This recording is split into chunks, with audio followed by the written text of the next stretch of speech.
Thank you, everyone, and welcome to this event, the Deep Tech Sessions Live.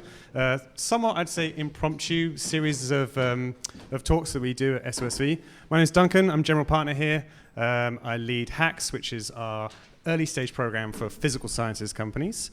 It is an absolute pleasure to welcome Tim Latimer, the CEO of Fervo Energy, to the stage for this, which is going to be a somewhat informal hour-long discussion about the life as a CEO of a very exciting company. I wanted to start by saying thanks a lot, Tim, for coming. How has your first day at Climate Week been? Great day at Climate Week, and I'm very excited for this to be informal. Please don't let my suit fool you. if someone was the startup founder and someone was the investor here. That's right. But being in New York does that to you. It makes you wear a suit when you normally wouldn't. But it's been a great day so far. I think it's exciting to see that, I don't know, this seems as big as and enthusiastic as ever, which is a good sign for climate. So great to be here. And how many talks have you done today, including this one? A couple. Okay.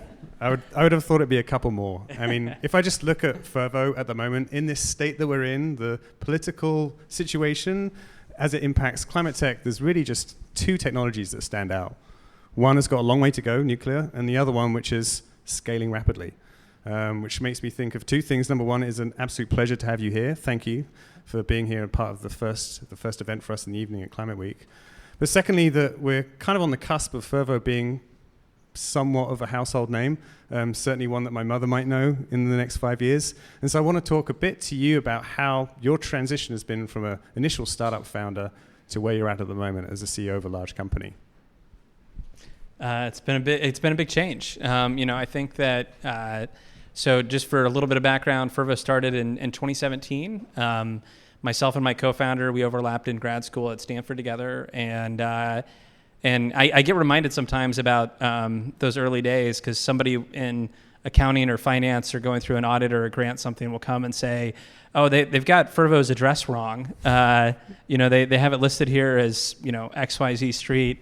But that wasn't Fervo's address then. And I was like, well, the headquarters changed every month or two back then because I was moving around a lot. So, the founder journey for me has gone from starting it in grad school to it being in the living room for a year to our co-founder Jack and I sharing a cubicle at the Lawrence Berkeley National Lab because we got into the Activate program and we sat amongst the other postdocs there, which was always an interesting experience. There's a specific cube that you could say was maybe like Fervo's longest office because it was one cubicle, two desks that Jack and I sat in. And as we move forward now, we've raised $1 billion of capital. We've got about 200 employees. We commissioned our first pilot project 2 years ago. We're building a $2.5 billion project in the middle of the Utah desert right now. So it's a very different role today than when there was two of us in a shared cubicle. So it's been quite a journey so far. Awesome. So I want to ask my first question, which actually an investor of yours asked me to ask you this. I think she had some self-interest. So the first one is geothermal really going to transform the energy world? I'm assuming you're going to answer yes. So if you are. Yes. Yeah, okay, yes. So if yes, how long is it going to take? And when will we know? What event will tell us that you've been successful? It's a good question. So I'm a bit of an energy history nerd, and so I'll give maybe the unsatisfying answer that it's going to take a very, very long time. Okay. And you sort of think about this, look at energy technologies that are successful today. You've got, solar obviously is growing at a really rapid pace, and you look at where's most capacity additions coming from, and it's from solar. And solar is a technology that was, sort of commercialized, and solar PV was brought about in the 70s. In the late 2000s, you sort of crossed this intersection where it was getting cheap enough to work at utility scale.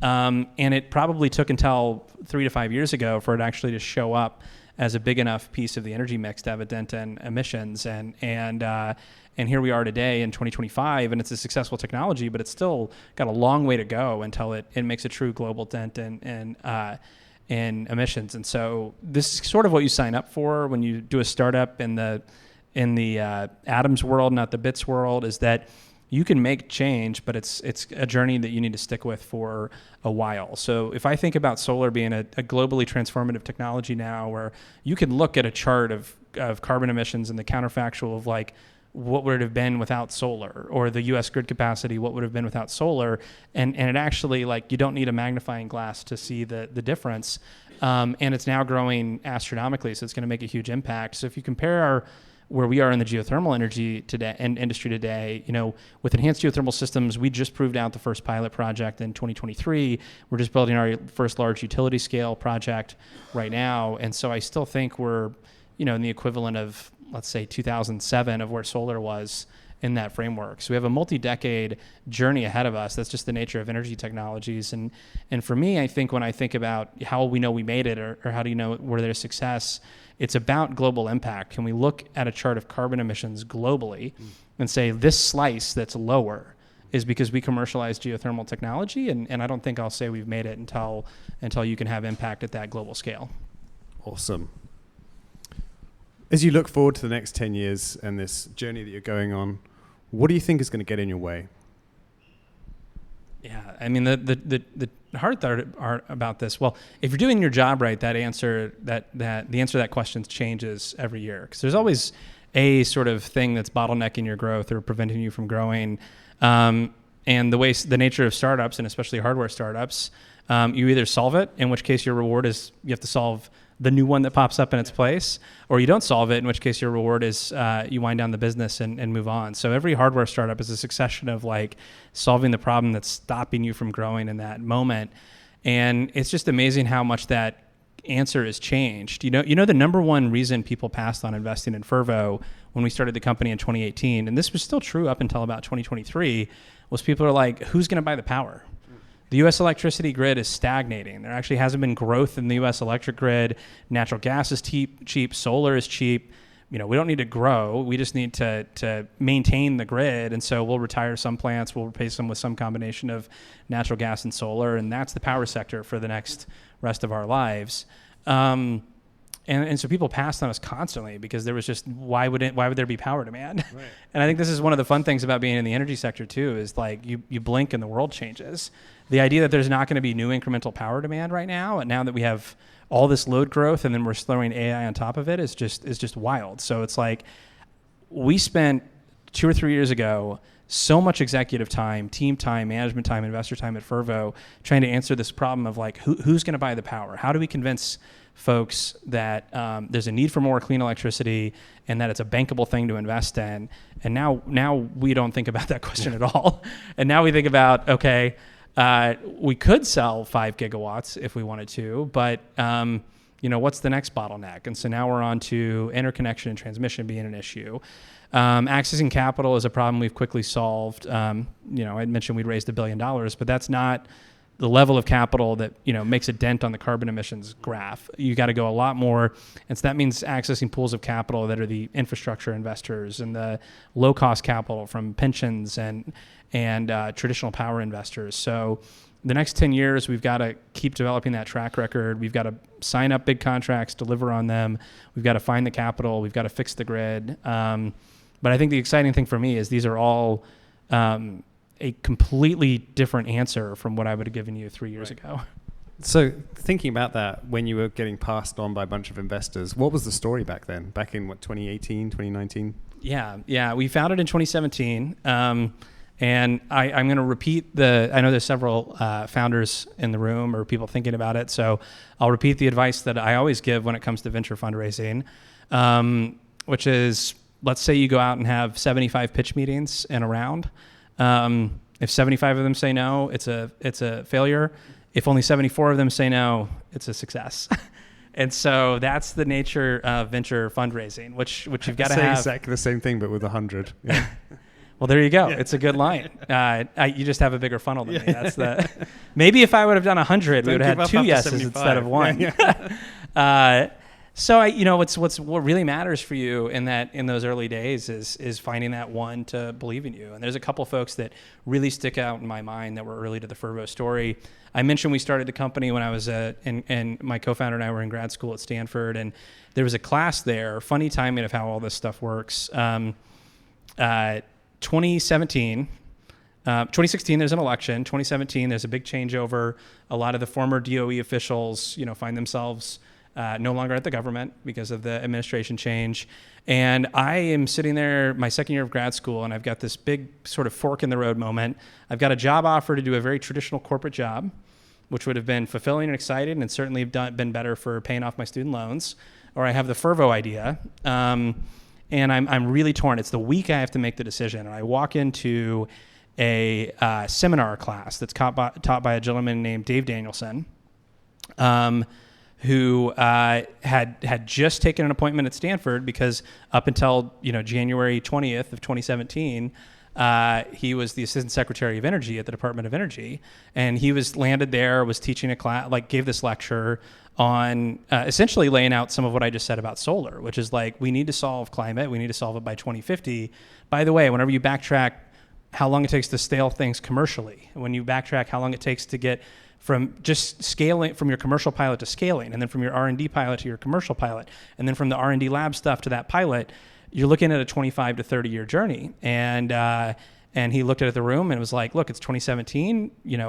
If you want to make a dent in carbon emissions by mid-century when it really matters, you better start now. And I walked out inspired by that. I turned down the other job offer, and it turns out the first class he was teaching was one he created called Stanford Climate Ventures, which was a fun class where you got to pitch an idea, and they picked 5 teams, and he and another investor, Joel Moxley was his name, would come in and sort of coach you on your pitch and shepherd you through that journey. And through this process, I went out and started pitching a bunch of VCs, and I heard nobody would ever want to buy power. Or the thing we heard a lot was well, I invested geothermal in a geothermal startup a decade ago and lost all my money, so never again, and all sorts of things. But Joel and Dave helped kind of coach me through the pitch and how to do customer discovery and reach out to folks. And in the summer after that year, and after getting a lot of no's, Dave pulled me aside and was like, hey, was this a class project for you or a company? And I was like, I think it's going to be a company. And he was like, well, I have exciting news. I just figured out what my new job is going to be, and it's managing director at Breakthrough Energy Ventures, which is $1 billion climate fund that Bill Gates just started. And I didn't find anybody in that first, let's call it year plus of pitching, getting my story out there, who believed in it. But I found Dave and I found Joel, and they believed in it. And like I said, the difference between raising a seed round and not raising a seed round is one yes, and we got the one yes. Awesome. And so I heard you talk earlier, and you were saying that since last Climate Week to this Climate Week, you've now raised $500 million. So things have changed a lot for you. Why now? I mean, geothermal is not, as you mentioned, it's not new. It's actually been one thing I discovered through a little bit of research on this. We've been doing it at utility scale longer than we have done solar. So what is it that's changed that's enabling you to have all of this success at the moment? Yeah, so geothermal's been around for a long time. The first power plant for geothermal came online over a century ago in Italy. But if you look at geothermal up until just a couple years ago when Fervo started developing our projects, nearly all of the projects are literally sitting on top of volcanoes or mid-Atlantic ridges or just rifted areas. You're talking about places that are famous for their volcanoes, like Northern Italy, like New Zealand, like Iceland, like Kenya. The narrative around geothermal was always nice if you have it, but it's not in a lot of places. And nice if you have it because it's 24/7, it's carbon free, it solves all these problems, it can do heat and power. It's a very phenomenal energy resource. But to be economic, you needed steam that was really close to the surface, and it had to have the ability to flow.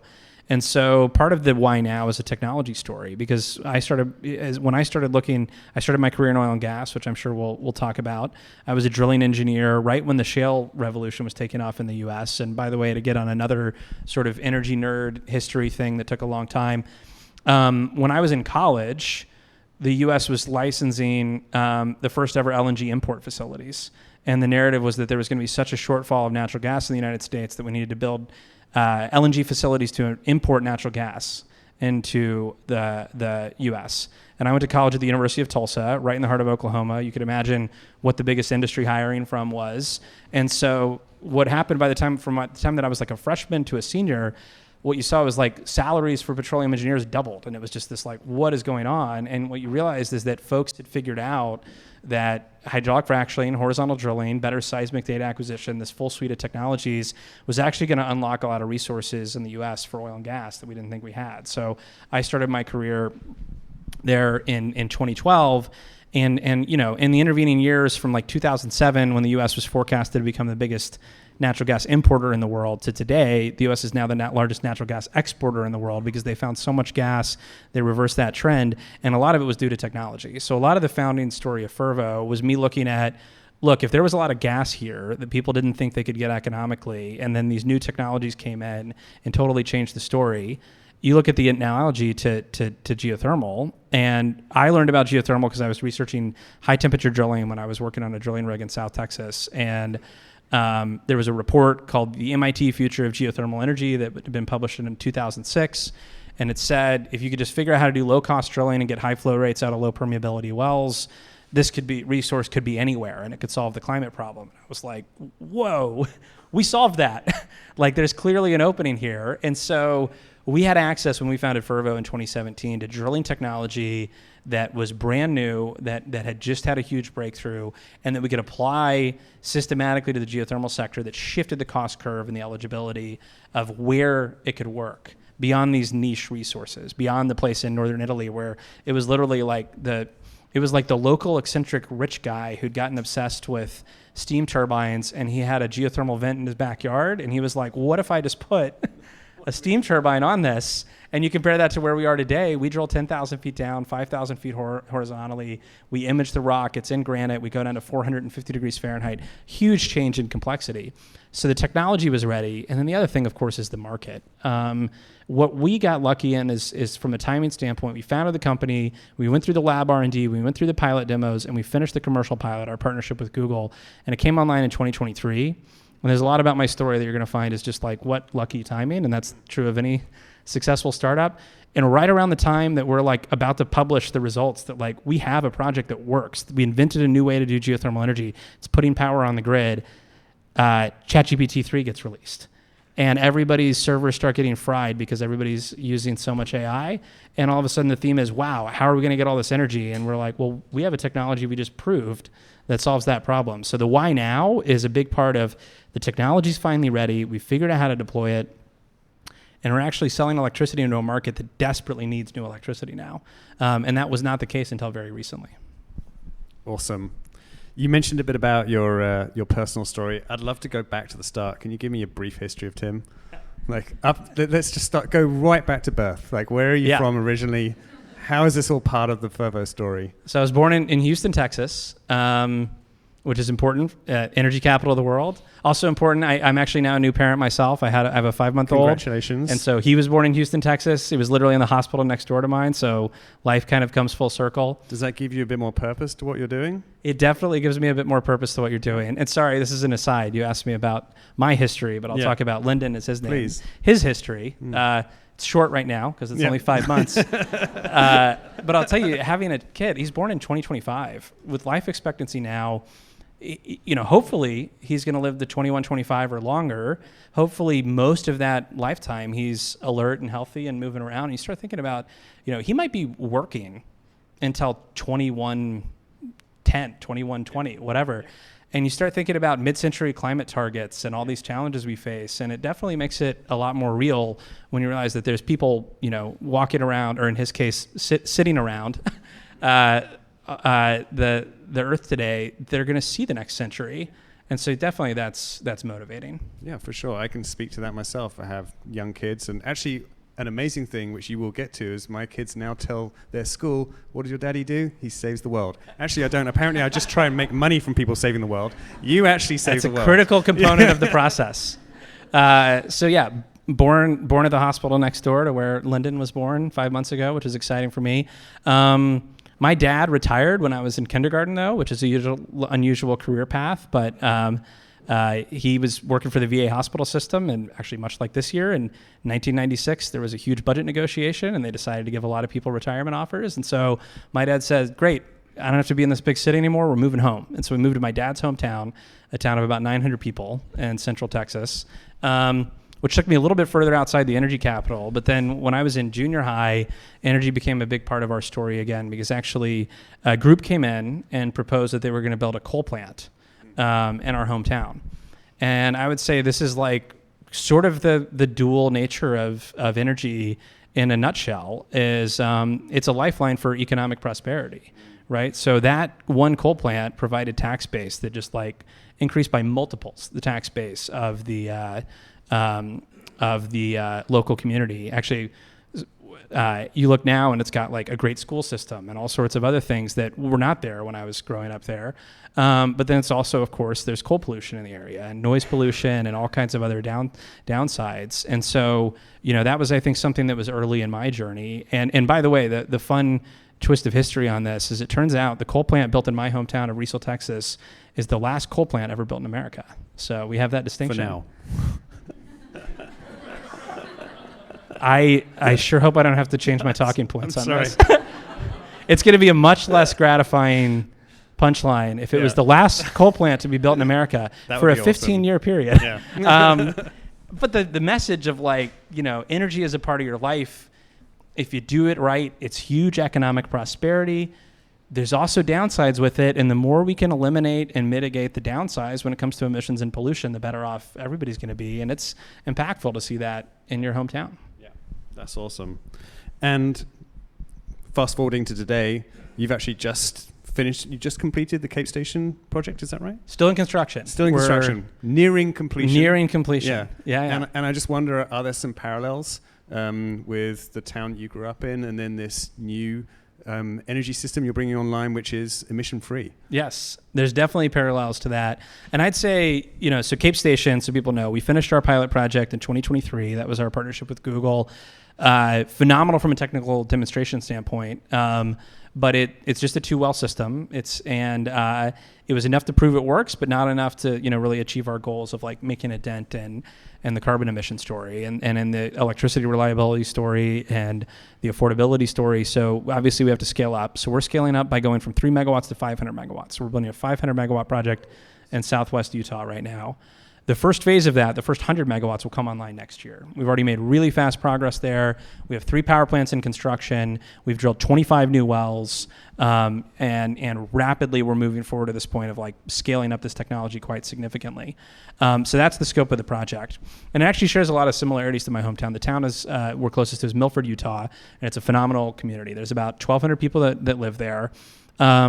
And what we found is just a great place to go and work and put our business. So, and I think there's one of the lessons that I have on development and building real hardware projects in the real world that impact real people's lives is there's no shortcuts. And you think about why do we have a good relationship with that community?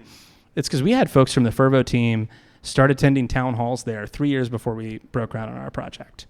And we told them what we were going to do, and we moved forward and I can tell you a great sort of like data point for us. We got permits to drill our first set of wells in 2023. We had a great groundbreaking ceremony. We had the county commissioner. She came out and spoke, and she spoke a lot about how actually in the backdrop there'd actually been the biggest employer in town had decided the same year we announced our project that they were pulling out of town.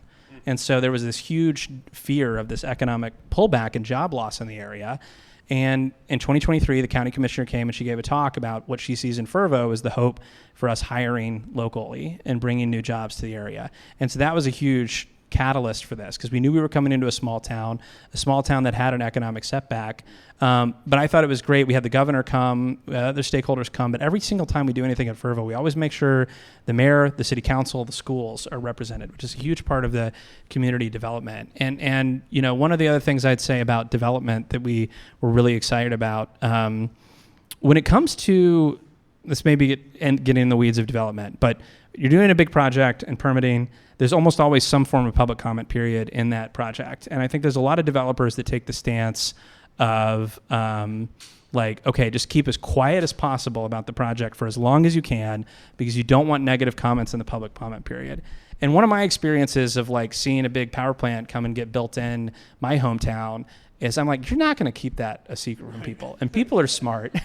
And so we showed up, we talked about it, we engaged people, and we took a very different approach on the public comment period, where we actually contacted all of the local officials, county commission, environmental groups, mayor, and said, why don't you send a letter in the public comment period about telling them how excited you are about this project?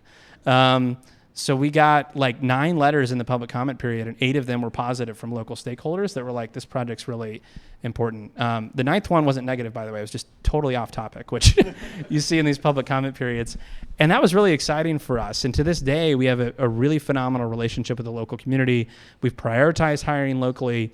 That firm that pulled out and had to lay off a lot of their local workers, we've hired several people directly from that company now.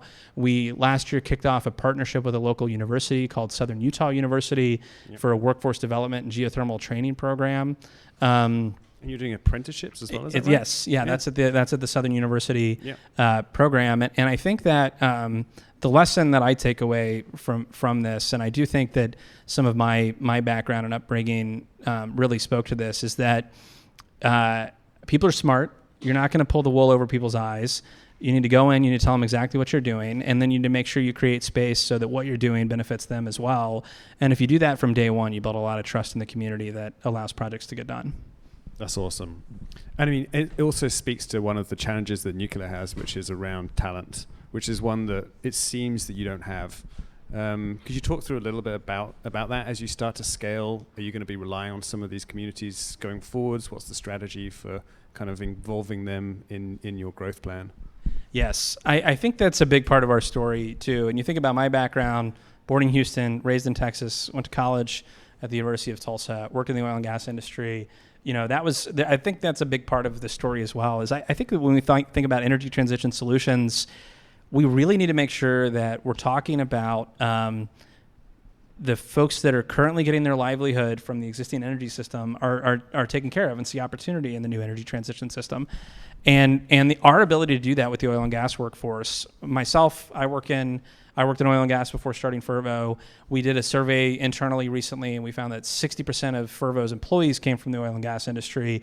And so using those skills, it's a twofold benefit for us. Number one, I think it's the right thing to do, because as we change how the world gets its energy, there needs to be a discussion around how the people that are currently keeping the energy system going are taken care of. And the second is it means we have a really skilled workforce that we can just tap into immediately, which means we don't have to deal with some of the workforce challenges of nuclear. And my quick story on this, I was recently on site for this kind of critical well workover period that we were working on, and meeting and chatting with some of the crew out there.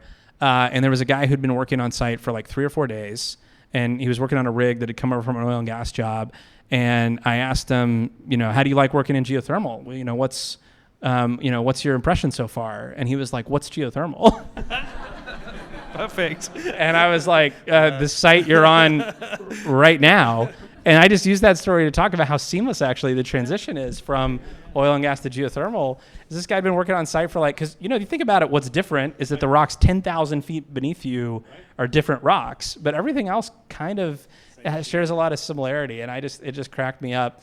One, we're going to do a better job of orientation for that crew going forward. But just that idea that it's such a transferable skill set that it's no retraining. And there's other things we do need to do retraining for, but this skill set, the folks we're bringing over from a lot of the oil and gas community, it's a very seamless way to get them plugged in, and that makes us move faster and our ideas better too. Yeah. It's a huge opportunity, and you've got an active workforce there. You're also using, as you say, the same technology.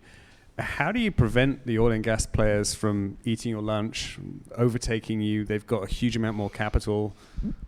How do you prevent that from happening?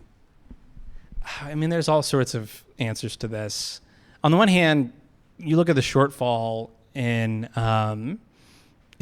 how much electricity is needed just in the United States over the next few years, and then how much us, even our wildest ambitions, can fill. We're still not going to close that gap. And so there's room for others. And actually, I think a lot about, if you think about the Tesla mission, for example, it's, accelerating the world's transition to sustainable energy. And what's fascinating about Tesla is they said, we're going to do that one-fold because we're going to put electric vehicles out in the market. And the second thing we're going to do is we're going to prove it's economic to put electrical vehicles out in the market so all the incumbents can start doing it too, to accelerate impact. And I think we're going to see a bit the same thing happen in geothermal. We are clearly on a path to building what I think is going to be, to get back to your first question, an energy company that transforms the entire global landscape. But there's a lot more room for others in the marketplace. And we feel pretty good about the first mover advantage and IP position we have. And so I think the more the merrier is kind of my answer. It's a huge problem. It needs to be solved. And if Fervo's ultimate impact is we build the generationally defining energy company, which I think we will, and also we create a path for incumbents to lean more into clean energy, then I think that's a double win. It feels to me that like you're downplaying some of the foresight you had here, though, because like I found out through research that you use some of your Series A and Series B. By the way, if any of my founders are in the audience and do this, please do not. But you use some of that money to acquire land rights for projects that you're doing now. Is that right? That's right. How did you get your investors to accept that, and what information did you have that led you to that? Because as I understand, those are now incredibly valuable assets. That's correct. And I do think that that actually does create, one of the reasons I say more the merrier, come on in, is I'm saying that net of the gigantic lease position that we already have, which creates a very good competitive moat sell the leases for us. But that was an interesting one. And this, I think, comes to the sort of like the two worlds. What we're seeing more and more right now, which is very exciting, is the world of tech colliding with the world of energy. Because, I mean, it started out really as a foray because tech companies had climate commitments. And so that relationship already started going back 5-10 years ago. It's now gotten put on overdrive because access to electricity is core to tech businesses' overall success. But it's not always been that way. And this is what I found was so funny. You know, we started the company out of Stanford, so we pitched Silicon Valley investors. And to your point, we had people pass on the investment, not just because people believed that no one was going to buy electricity anymore or that we didn't need new electricity. We also had folks pass because, we looked at your use of funds in the Series A, and you're spending 30% of the round on buying, on leasing land. Yeah. We're not real estate investors. You need to go, to a different city, different market. And then I would say, well, like if we prove it works, this is the main differentiator that keeps other folks from having as the cost advantage we have. And here's the irony of it. We ended up getting a couple investors on board. One of them got very enthusiastic about it. And this is why I say there's this disconnect between the energy world and the tech world. Because in Silicon Valley, this is I got your reaction. It was like, I'm putting, this is VC money. This is tech money. You don't put that into leases. This is real estate. One of the investors we got on board and they made the investment. And the feedback we got was like, this is actually brilliant. You lease the land before you prove it's valuable. And then when the land value appreciates, you benefit from that too. Where did you come up with this idea? And the irony is, if you're from Texas, every single larger than life wildcatter oil tycoon person, whether it's like the TV show Dallas or real life characters, whatever, that's the model they made. You go lease the land, you prove up the acreage, you sell it. And so this is just the funniest thing. It was just the playbook from resource companies, but we were pitching Silicon Valley tech investors. So there's this disconnect. We won the battle. We spent the money on the leases. The rest is history. The rest is history. That's incredible. That's incredible. There's been a lot of talk during Climate Week, but also before that, around how, particularly with changes, the West is really losing out to the East as it comes to deployment of technology for climate tech. There was an article recently in Bloomberg where a bunch of European VCs have gone over and just were kind of aghast, I think, at how mature the manufacturing landscape is. If we think about the types of technology that you're deploying and using, that's one that the West is miles ahead of the East in. Probably the only one, actually, that I can think of in the physical world. And so I just wonder, how do you view China? Yeah. Is this an area that you're looking to deploy? Do you think this is a chance for the West to kind of do something which they can then be envious of? It's a good question. Try and integrate? We like the enduring position we have, and I can explain that a little bit. One thing that makes geothermal a little bit different than, let's say, solar or a battery installation is the percent of the project cost that's actually the on-site value add work is really high. I mean, basically what we do with geothermal is we put a hole in the ground, which kind of by definition, you've got to do it right there at that spot. And then what we do is take basic kind of steel and concrete and cement, and we can figure it all up in a way that we can produce energy from it. Of course, there's a turbine component of that, but most of what we're doing is work that's on site. And I think that's one of the things that prevents quite a different barrier and structure to a solar or storage project, where a lot of the capital that goes into the project is actual acquisition of the equipment itself, which if it can be super low cost from an overseas supplier, creates an enduring advantage. And so I think there's something inherently about geothermal, just the nature of the work, that makes it a more domestic resource. The other thing I would say, when you start looking at where are hardware innovations that have come out in the last few years, last couple decades, that the U.S. has an enduring competitive advantage over the rest of the market, there's very few examples. And I think if you think about the growth of our economy, this bits and atoms dichotomy, a lot of the market value appreciation that the U.S. has accomplished over the last 10 to 20 years has been because of the bits companies that we have, like Meta and Google and Microsoft, are just so phenomenally better than the rest of the world. They create enormous amounts of market value. But whenever you start narrowing down to what are things that the U.S. is really good at from a manufacturing or hardware space that's sort of newer, the three sort of examples you can come up with are Tesla, which I mentioned before, which there is a question with how good a lot of the Chinese battery and EV companies are, like how enduring that's going to be. There's rocketry and SpaceX. And then the third one that I think is often overlooked is shale. Oil and gas drilling is so much more efficient in the United States than anywhere else in the world in a way that is enduring, and we have a very sophisticated supply chain that is light years. And China has done a lot of shale drilling. They cannot match the cost structure in the United States, which, think about that for a second. This is a country and a market that for so many products has been able to just dominate because they're so much lower on the cost curve than the U.S. or other Western manufacturers. And the attempts to do shale drilling in China have been structurally higher cost than the United States because there's such a deep bench of skilled workforce and interconnected supply chain for it here. So I actually am bullish on it, one, because of the nature of the work, but then the second reason I'm sort of bullish on it is because we're taking an extension of drilling technology and applying it to a new domain. This is one of the few areas where the U.S. has built a multi-decade enduring cost advantage in a hardware sector in a way that's very difficult to replicate. And I think we should learn from that. And I think it's one of the reasons why we should be leaning into geothermal more, because it's an opportunity to, it's going to be very hard at this point in time to pull the center of gravity on solar panel manufacturing or battery manufacturing back to the United States. The center of gravity on geothermal excellence, it's a very nascent industry, but it's right here in the U.S. And with the right investments and the right speed, that can be that way forever.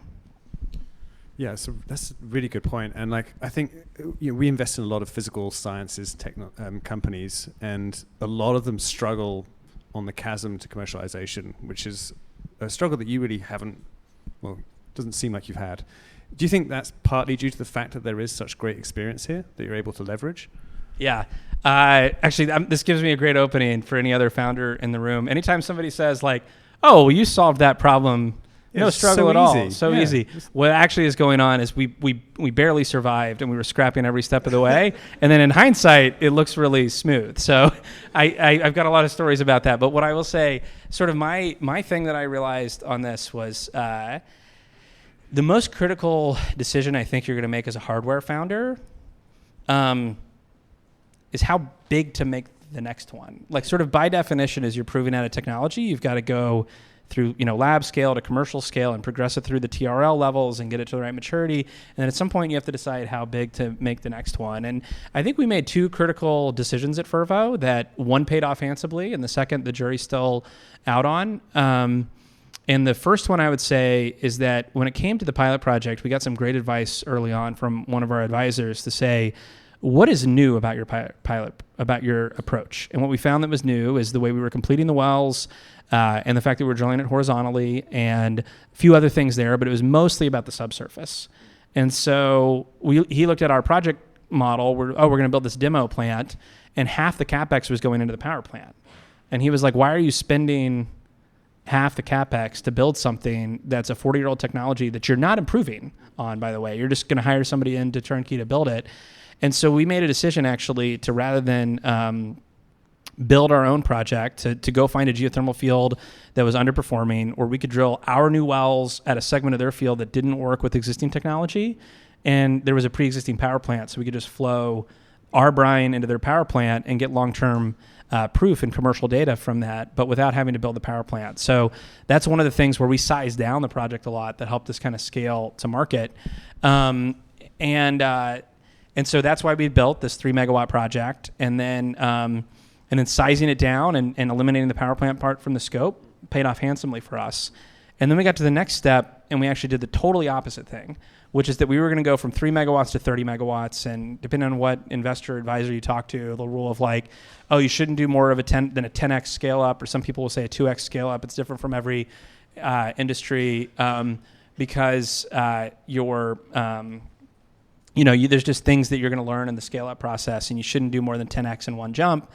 And we could not get anything about that 30 megawatt project to work. We couldn't get, we didn't have the economies of scale to justify the transmission investment. We couldn't get customers interested in buying such a small quantum of power. We started taking our permitting spend and dividing it by 30 megawatts and was like, wow, that's a lot. And so there's all these like subscale economic challenges of doing a 30 megawatt demo. And I got advice from one of our other board members this is the total opposite of advice from what I just said, which her phrase that she says, and I think it came from General Eisenhower maybe, which is that if you're facing a hard problem, if you make it bigger, sometimes it's easier to solve. And so she was like, well, if it's hard to pencil at 30, what if you made it 300? And what we started realizing was that like we think we could deal with the scale up, and then all of a sudden like the dollars on permitting were spread around more easily. Like a transmission infrastructure build out made sense and everything. And so it was a big leap, and we got comfortable with it because we've built a lot of modularity into our system so you can scale up quickly. But we would have never gotten that project off the ground, and we probably would have still been stuck if we stayed in the mindset of like, you can't break the rule of going 10x bigger. You have to do it exactly. You went 3, then do 30. And we said, no, we're going to go 100x bigger, and we're going to see how it goes. And I just give this advice to say, or just tell this story to say that our path from lab scale to commercialization, I think the most critical decision you're going to make in that process is how big of a jump do you want to make each time. And one time it paid off handsomely because we went way smaller, and then the next time it's paying off handsomely because we went way bigger. And that's why, you as the founder you just got to make some calls on stuff, because there's not a playbook on this. You got to look at the situation in front of you and tailor it to the needs you have. Wow. If you think about your journey, I mean, I regularly tell founders when they come in at a super early stage, it's unlikely that you're going to be the CEO past Series B. Like, you're going to go 0 to 1. It's a completely different skill set to go to 1 to 100. You've pulled off the 0 to 100 phenomenon. I'd love to understand, like, how has your role changed? Do you still enjoy it? What type of new challenges are you seeing with this? And what would you say to founders that are kind of in a similar position as they're kind of getting to that Series B point of, this is no longer a lab scale company, this is a deployment company? It's a good question. Incredibly flattered that you say we're at 100 now, because I would say we've pulled off like the 0 to 2. It's just what it seems part on of the it. outside. We're working on the rest. But I'm fortunate. I've been CEO for 8 years now. Maybe one piece I have on this, to your point about that not being a super common thing, is I remember maybe other founders in the room can feel this pain point. If you're a first-time founder, you've probably only ever been to your own company's board meetings, whereas everybody else in the room spends like their whole career going to board meetings. So there's such a massive asymmetry. So I remember after our seed round, we raised the Series A round, we formalized the board. It was a lot bigger.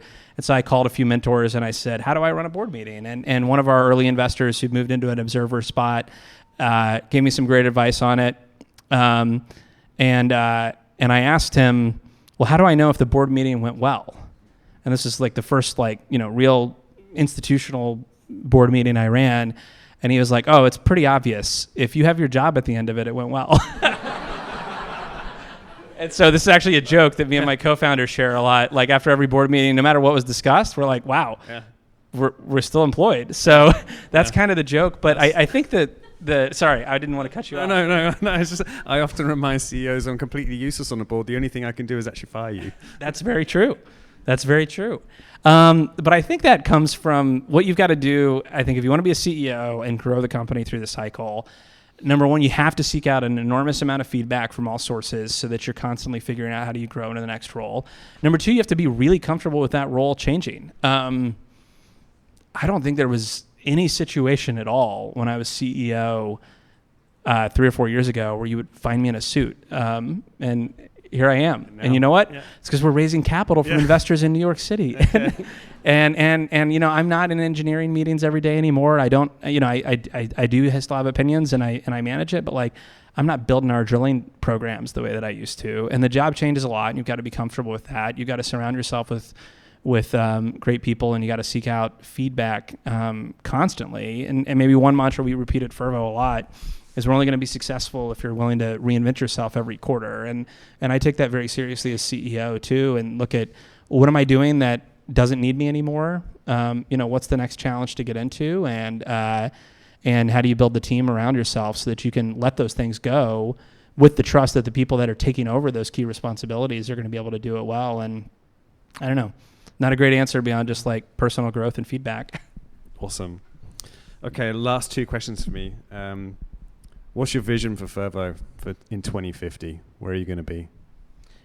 We're going to be the biggest. Our goal is to be the biggest electricity company in the world. Wow. We've done the math on it. We actually think we can get there by like when are you going to get there? 20. That was the answer to the first question. 2039 or so. 2039. Okay. But that's where we want to go. We think we have a unique advantage and a first mover advantage in a very compelling and scalable segment of the electricity sector that's long been overlooked, and we want to grow very, very quickly. Amazing. And so then once you've achieved that goal, you've completely disrupted the energy network system. What's next? What do you care about? And please don't say buy Twitter. Like, what are you going to do next? I'm not going to buy Twitter.